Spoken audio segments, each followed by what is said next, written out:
Pour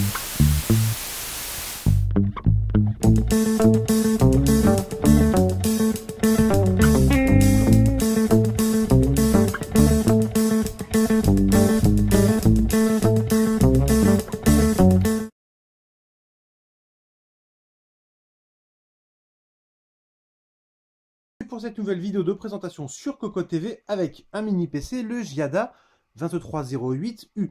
Un petit PC, le voici, nous n'avons pas la boîte parce que nous avons reçu un exemplaire justement dépourvu de cette boîte, mais le contenu du bundle, nous en avons une partie, comprenez câble DVI, très bonne nouvelle, cordon d'alimentation bien entendu, CD de pilote et la petite brique que voici. Alors petite, c'est quand même une façon de parler.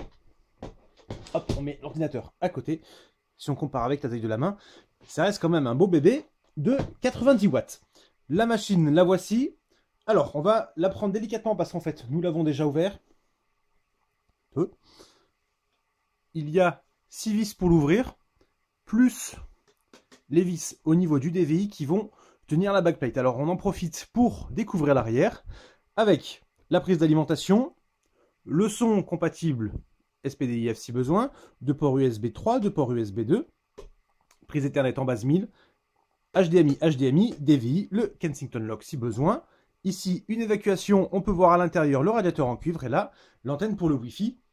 Alors la prise, l'antenne est dans le bundle par contre. À l'avant, nous avons le bouton Power, infrarouge, différentes diodes. Et derrière, une petite trappe. Alors petite trappe qui fait quand même plutôt moyen en finition. Nous avons un lecteur de carte, le son et un autre port USB 3.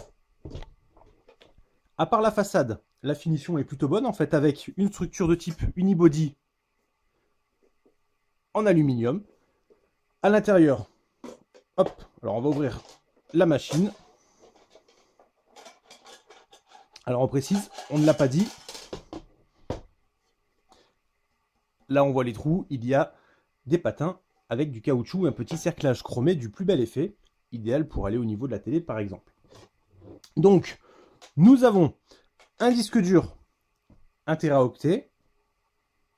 La mémoire se trouve dessous, de la Crucial ici à 1600 MHz, 2 x 4 Go. Là, nous avons un petit emplacement mSATA accessible pour mettre un SSD par exemple, pour faire du caching ou bien installer un système complet.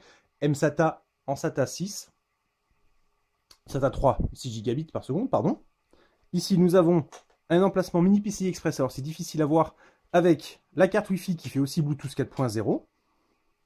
Et enfin, nous avons le processeur normalement qui doit être ici. Et ici, la carte graphique. On peut voir les deux puces pour la mémoire. C'est une GTX 750. Le processeur, c'est un i7 4500U avec un turbo à 3 GHz. Au niveau de nos tests, il était bloqué à 2,9.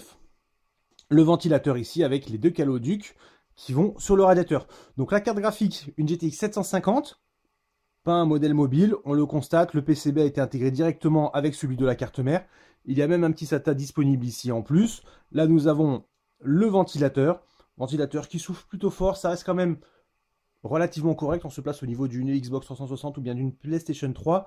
En revanche, il a tendance à s'emballer un peu rapidement pour redescendre, ensuite remonter, et ainsi de suite. Au niveau de la gestion PWM, c'est pas tout à fait ça. Il faudrait que ça souffle un peu plus longtemps afin que la température diminue et ensuite qu'il se stabilise à une vitesse légèrement inférieure mais qui ne descende pas trop.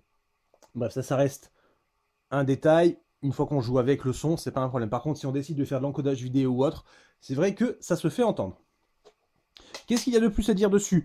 Pour l'instant, pas grand-chose. Les tests sont terminés. Il manque plus qu'une petite information, c'est le tarif.